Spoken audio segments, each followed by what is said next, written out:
All right, I've accepted it. Great. Hello, this is Jackie here with the Sexy Politico podcast. I'm here with Jeff Ward. He is the writer of So You Want to Win a Local Election. Nice to meet you, Jeff. Nice to meet you, Jackie. Thank you for having me on.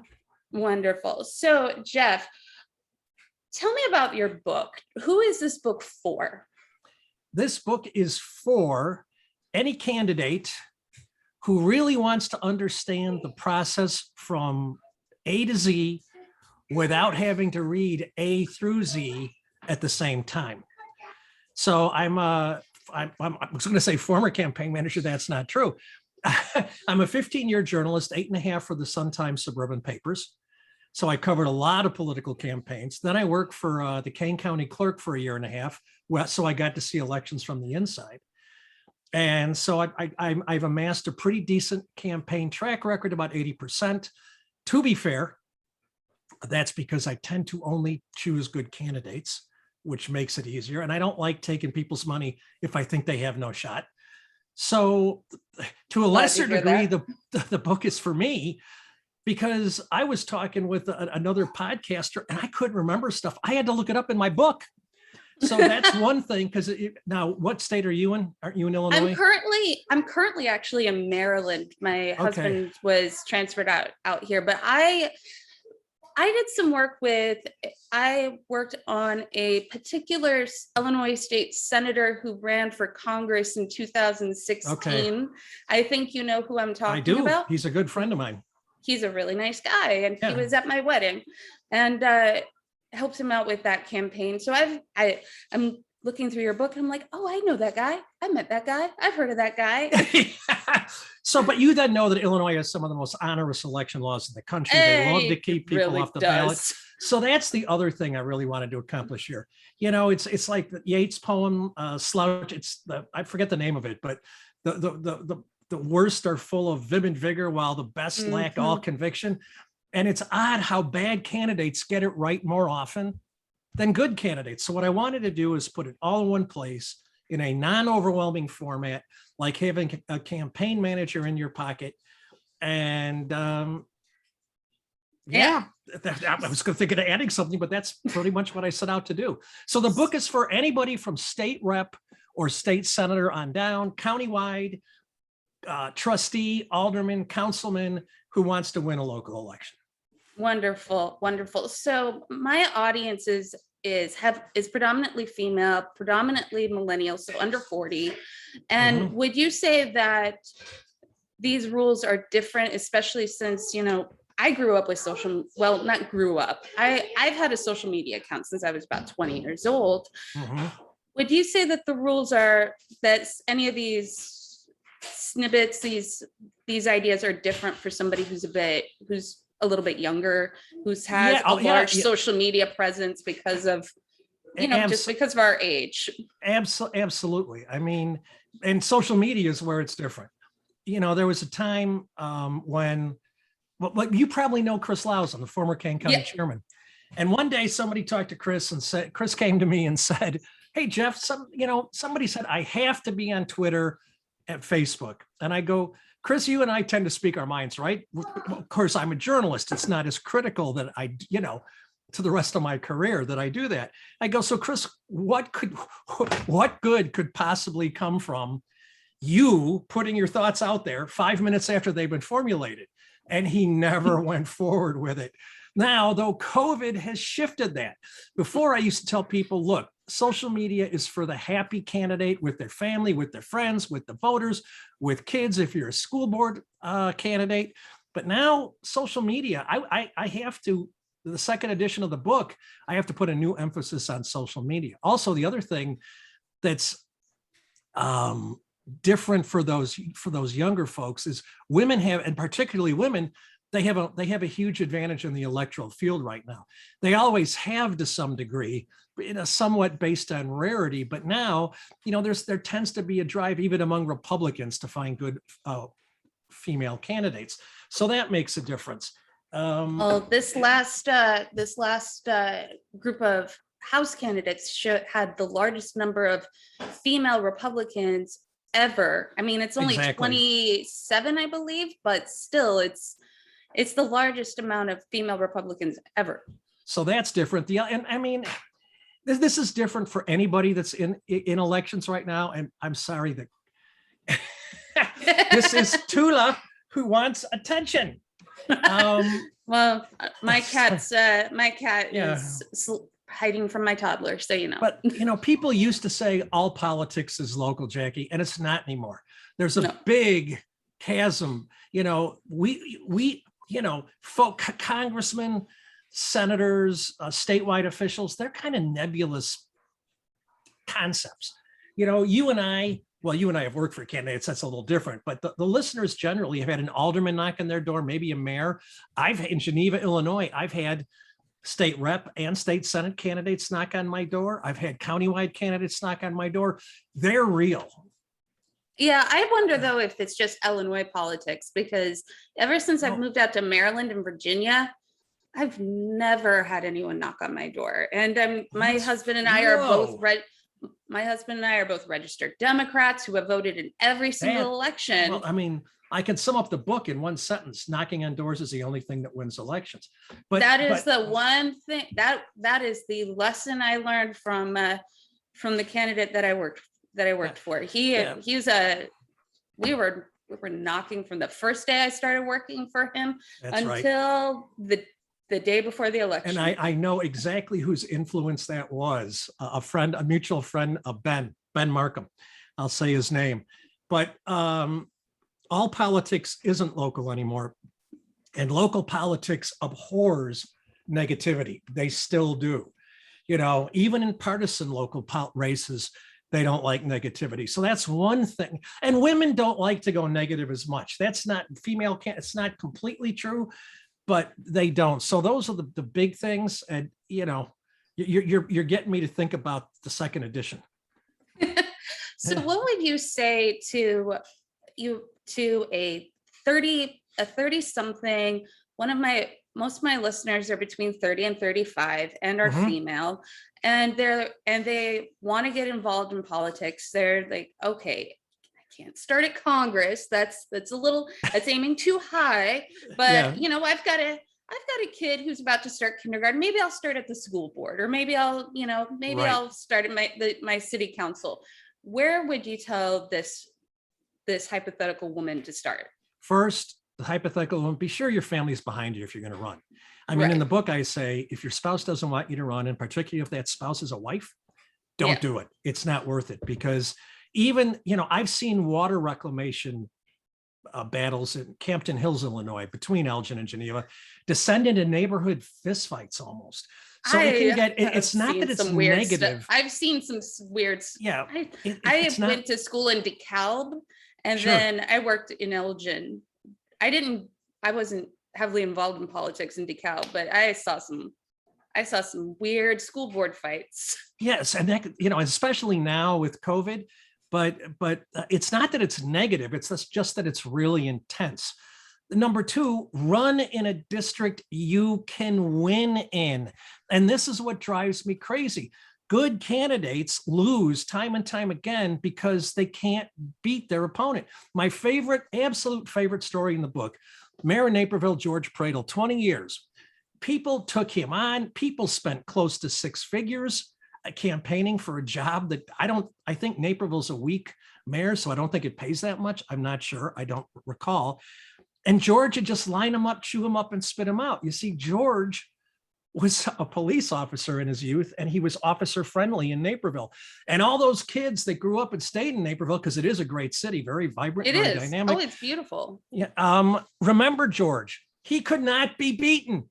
I almost get gospel-like, preacher-like about that.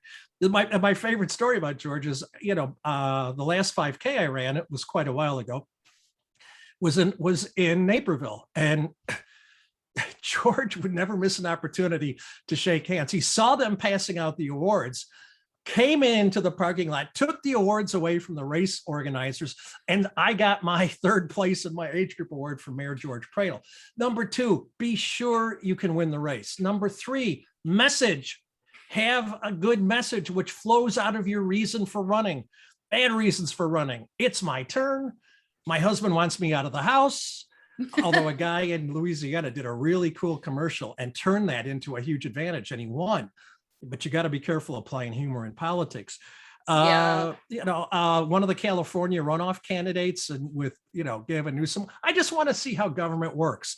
Bad reasons, good reasons. This community has given me so much, and I want to give back. I want to leverage my experience on the city council for county board and so forth and so on. It's all about the voter. So those are the key factors that you really need to get right, or you start off in a 20-foot hole. Now, my father is very well known in his small community in Michigan, and members of the Republican Party, my father is very staunch Republican, have asked him multiple occasions to run for X, Y, or Z position because he's well known, he's well liked, and he's like, no, I don't want to do it. He's like, I don't want to. Yeah, but they're like, please, you would win, and he's like, no, I don't want to. And if you don't want, if your heart's not in it, don't do it. The flip side of that is if one of the county party regulars come to you and say, hey, we think you're great. Will you please run for X? And you respond, well, yeah, okay, maybe. But how much funding will I get from you? Oh, well, we can give you names of donors. They want you to be cannon fodder to siphon votes away from somebody else. Avoid that kind of thing as well. Don't let your ego get the better of you. So those are the critical factors: a race you can win, a good reason for running, and a good basic message that resonates in your district. So would you say that running for a local election is expensive? It depends. It depends upon the stakes. Mayoral races in the Tri-Cities are getting expensive. You'd like to think you used to be able to do them with the reasonable campaign manager for about 20 grand, and they're going up. However, aldermanic races aren't that expensive, and some of these water reclamation districts, park district, school boards are expensive because typically the boundaries of the school board are slightly bigger than the city you're in. However, the great thing about local elections is if you don't have an all-encompassing job, time, in the book I talk about MOM, which is my good friend John Reeves came up with. That's not me, John. Money, organization, message, and money. You can offset a lack of money with time. For example, I just got State's Attorney Jamie Mosser elected here in Kane County. We were outspent in the primary 5-1, right? $50,000 to $10,000. Thankfully, I've never lost a primary, but what set us apart from our opponent is Ms. Mosser hit all 12,500, the correct targeted voter market who tend to vote in primaries that we knew might, that we're kind of somewhere in the middle. The people that are going to vote for you, ignore. The people that aren't going to vote for you, ignore. So she made up in shoe leather for what he spent, and her opponent didn't walk at all. He paid people to walk.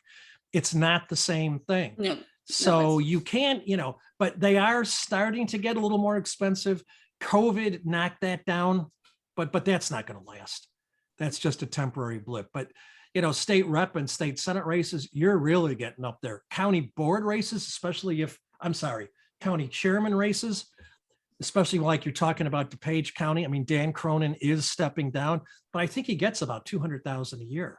So some of those races can get really expensive. So with this 2022 election coming up, do you think COVID is still going to be a huge factor with people walking doors and getting their petition signed and things of that nature? No, not this round. I mean, there's still people who are fearful, and social media has taken on a new level of importance. So particularly in urban districts, and urban to me is suburban, Chicago, Geneva, you really have to make good use of social media. But I don't think you're going to have I see people tired of this thing. And I'm a liberal who tends to agree with the conservative viewpoint, though I certainly did get vaccinated. And I think people are worn out by mitigations that can't work. So I think, while, the difference is if I help candidates, and I likely will, we're not going to, consign social media to be a secondary or tertiary thing anymore. But by the same token, we're not going to wear a mask walking. People are okay. Just walk any neighborhood, just walk, like I do. I walk the dogs 3 miles a day, or I run. Nobody's wearing masks in talking in neighborhoods. Nobody's. So I think we're good, Jackie. Yeah. Around here where people are wearing masks indoors, but nobody's wearing masks outside. They're barely wearing them indoors here in Illinois. I mean, Pritzker, the governor No. Pritzker has gone too far, and you always get that kind of pushback. And we have a Republican governor here for some strange reason. I have absolutely no idea why. Everything else is Democrat in Maryland, but our governor's Republican. As you know, that can happen. It happens in Illinois quite frequently, as a matter of fact. Oh, I know. But it's just like, well, Southern Illinois is very Republican. It is. Southern Illinois it's below 90, you're in Republican land. I mean, Below DeKalb 88. was, yeah, DeKalb, even though with that large university, is very Republican, and that's mostly because people go home to vote. Yeah, I mean, it's getting more Democratic though. Okay.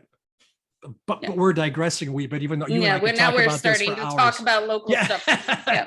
So would you say that there is anybody who should not get involved in local politics? Well, if you don't have the time, if you're working a job that's with overtime, don't do it. You're not going to have time to campaign. And city councils, I mean, they hit you with a massive packet every council meeting, whether it's every week or every other week. And when I hear it's the St. Charles School Board here in Illinois was like, well, yeah, the meeting is where we get our business done. And I wrote a column about that. I still write at thefirstward.net. No, you're supposed to have done all your homework ahead of time. So there's a lot of work involved. And understanding a budget, which is a foregone conclusion. So that's it. I mean, if you have so many negatives, you may not want to run. But the flip side of that is about 6 months ago, I did a piece on, there was an Elgin Township highway commissioner race. And those jobs pay close to 6 figures or more. And a friend of mine who's had issues in his youth, his opponent just slammed him, listed every charge, whether it ended in a conviction or not. And I wrote a column saying, this really isn't cool. And he actually won the primary despite that. So if you can message correctly, even that shouldn't hold you back. If you're too thin-skinned, and sadly, most politicians are, I'm sure you could attest to that, Jackie, I would encourage you not to run, because you are opening yourself up minimally to the slings and arrows of your opponent's supporters. And it can get nasty. It's not negative, but if you don't know how to handle them on social media and you get into one of those debates you can't win, it's just not going to go well. And if you have a large social media from being in college or doing something stupid from your early 20s and you forgot about it, people are skimming your 2010 social media and finding the stupid thing you said or the stupid picture you took that you put up on Facebook. Luckily, in national statewide politics, that's really damning. Again, because of the nebulousness of those races, we don't meet those people face to face. But if you say, hey, we had a recent judicial race and I was advising one of the candidates, not professionally, and I said, don't bring this up. And she did. Sadly, her opponent had a couple DUIs. And her opponent, perfect answer. You know what? Yeah, I made mistakes, but I learned from those mistakes. And understanding that mistakes are made will make me a better judge. That was the perfect answer. However, she didn't knock on doors, so she didn't win. Mm-hmm. And that's what separated it. So you can even recover from that. But if there's, as I say to most podcast hosts, there's something in the lizard brain. There's something archetypal about running for a leadership position. And you tend to get a bit too far ahead of yourself, but people can be brutal. An Elgin State rep used to take her daughters along to knock on doors, and just a few people who were nasty, and it's very few, really, they didn't want to do it anymore. So, Yeah, I got a few nasty people when I was knocking on doors, yep, and there it was happens. and the candidate I worked for always made sure that there was a male volunteer, not vol, made sure the campaign manager was with me most of the time, and Right. or the field manager was, just because he Well, was, I haven't heard of he anybody. would, Yeah, I haven't heard of anybody being violent, but some people, oof, it there can be there difficult. you hear some nasty things, and it's like, and I'm like, Yep. okay, Well, all in the right, book, we I'm talk gonna about that. take, I'm You gonna take my, apologize. Yep. You apologize for taking their time. You don't and turn and run away. You slowly back away and leave, because otherwise you can find it splashed all over social media if they're recording it. Just, you know what? There's some people you're not going to reach. Slowly back away, be apologetic, and move on to the next house. my favorite question was, why did you pick my door, not this person's door? It's like, well, you'd like to know, the person who lived here before voted Democrat before. Yeah. That's the exact reason. And you know what? You just moved here. Stuff doesn't update that fast. No, it doesn't. But so your book, you talk a lot about how candidates really shouldn't take on, local candidates shouldn't take on a lot of volunteers and things of that nature. But should Well, people who are interested in politics I didn't and say are, they shouldn't take on a lot of volunteers. What I said more is you have to be careful about the volunteers you take on, okay, because most of them, sadly, and the candidate we mutually know had a pretty good infrastructure, but most people, friends want to come on until they have to do any work. So that's he didn't take on personal friends as volunteers. right. I was paid. I was Right. paid. Everybody else I worked with was paid, and we didn't And- have free volunteers but again, until like the last month. we're talking about a state Senate race, which is different. I mean, at the local level, the biggest problem with volunteers is, first, if they're family members, the first time anybody says anything negative you about on social media, blah, they're going to go nuts and counterattack, and then that spreads like wildfire. And it wasn't as harmful before COVID, but now it is.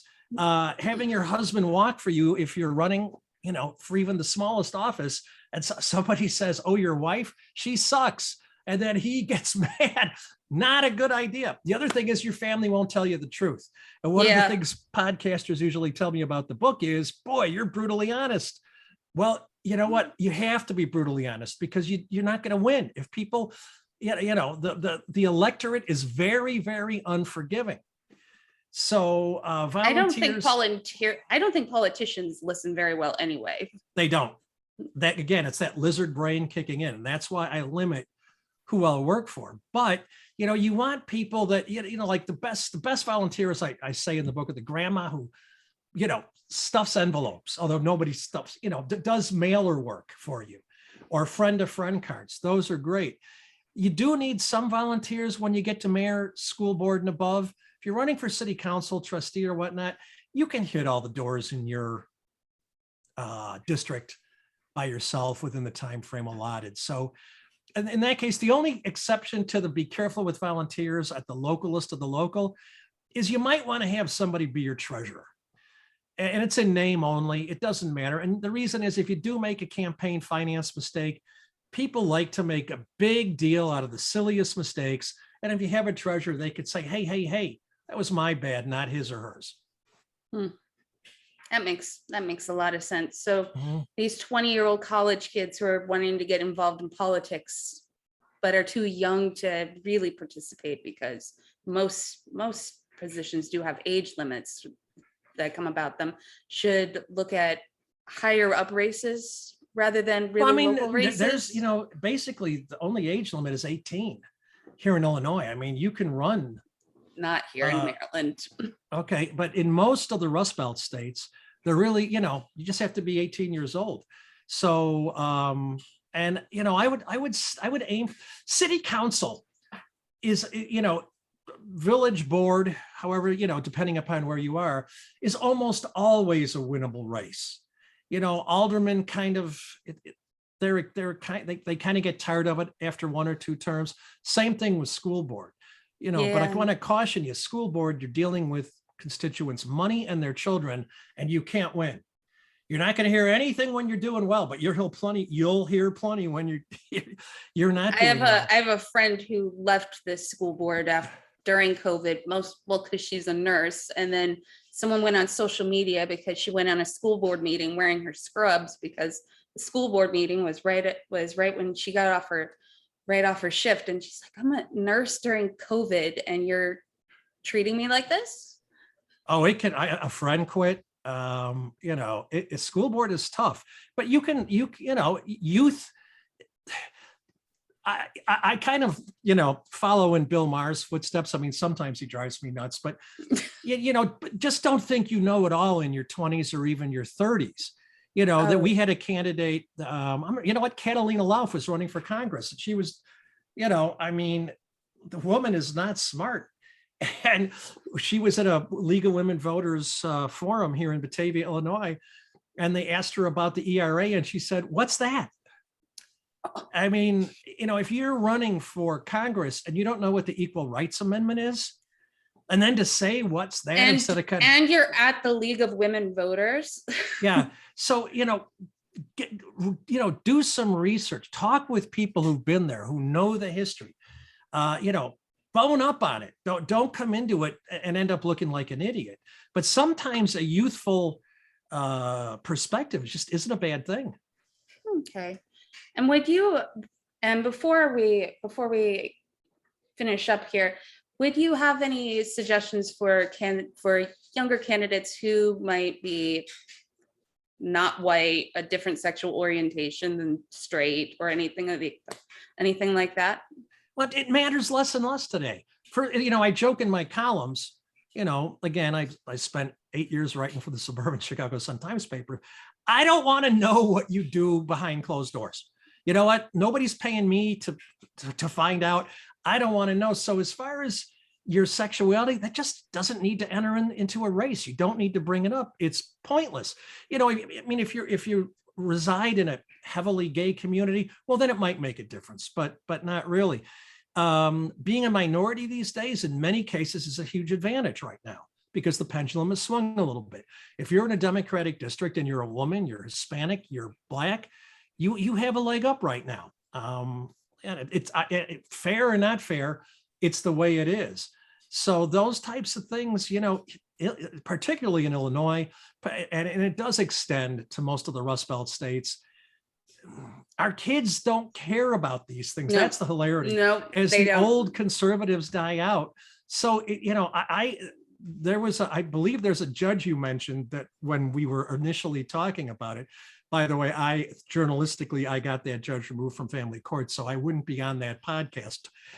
But, he bashed people over the head with being gay, and it almost hurt him.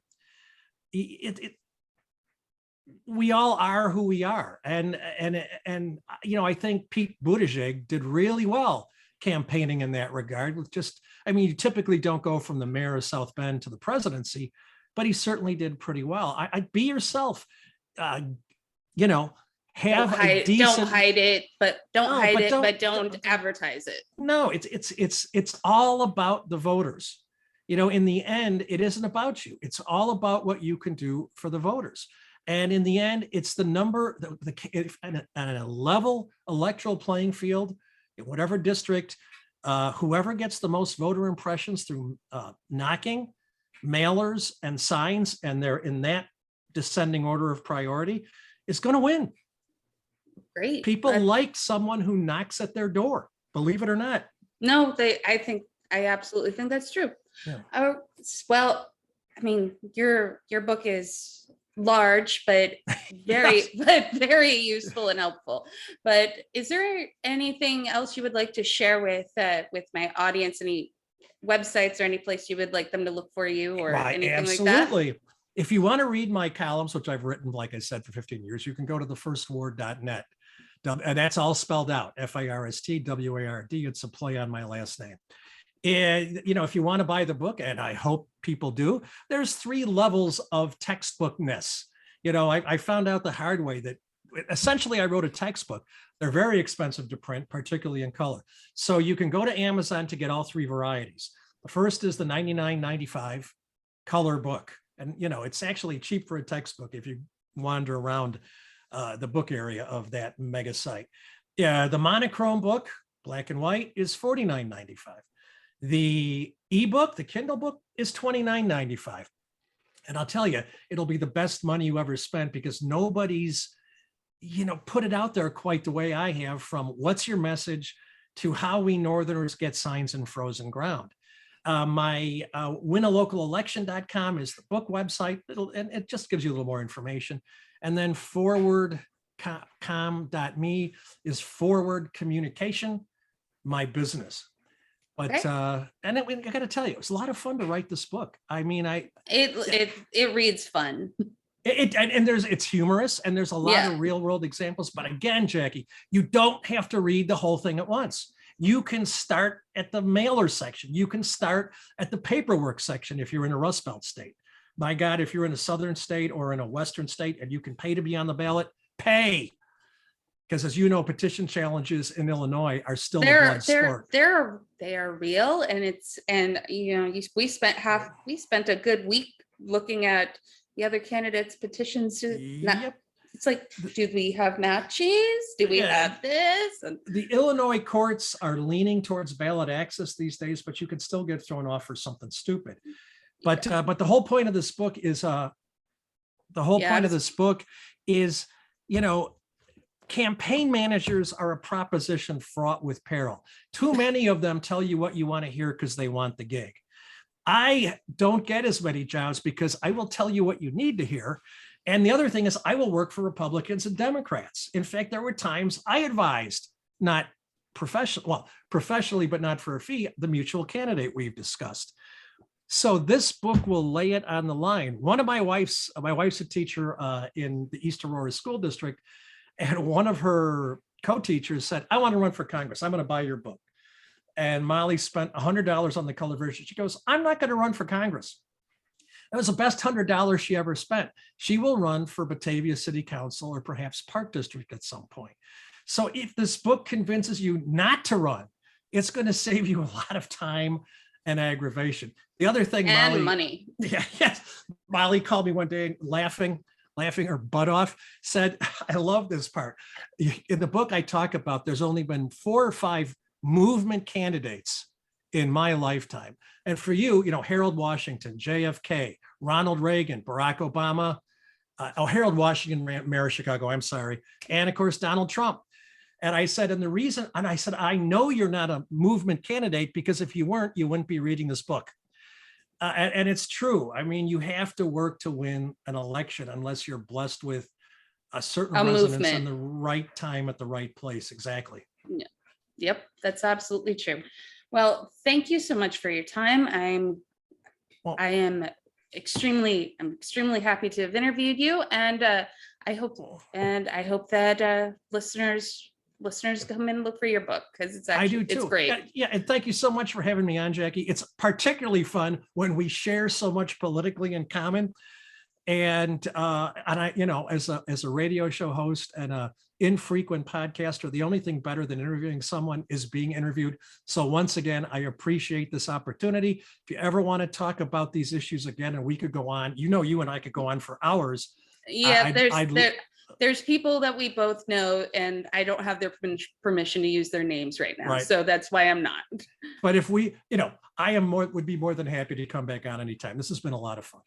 Thank you so much for your time. And I will make sure, and listeners, I will have all of the links to Jeff's website, to his book, everything that you need in the show notes, Thank you.